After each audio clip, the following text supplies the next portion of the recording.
Sobrang magulo ngayon ang politika dito sa Japan. At dahil nga dyan ay naaantala ang pagko-combat rising prices. Nahihirapan ng mga mamamayan dahil sa naaantalang eleksyon. At ipagpapaliban na naman nga ang eleksyon after October 20 daw. Dahil sa pag-withdraw ng Komeito.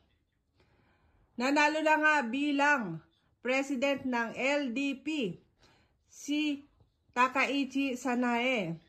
Pero ito ay mahigit na tinututulan ng Komeito Party List dahil hindi nila napagkasunduan ang mga pondo na hinihingi nila o suporta. Marami pa silang hindi napagkasunduan.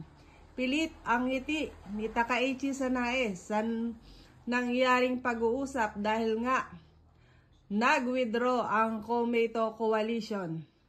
At dahil dyan ay maraming tao ang nalulungkot ngayon sa pag-asa nila na dapat ay magkakaroon na ng Prime Minister na babae. Para sa akin kasi ay maganda talaga ang pagkakaroon ng Prime Minister na babae. Masubukan naman ang ibang paraan ng pamumuno sa Japan. Pero ngayon guys ay nakahang pa ang Japan. At ito nga ang nagtulak para lumaban itong si Tamaki. Ayan, naglakas loob pang lumaban bilang Prime Minister. Kayo ba, gusto nyo ba ang pamamalakad nitong si Tamaki? Bigla na lamang lumitaw na gusto daw niyang mag-lead as Prime Minister ng Japan. Malinaw na nga na si Takaichi ang presidente ng LDP at kung lalabanan niya pa nga si Takaichi, lalo nang gugulo ang sistema ng Japan.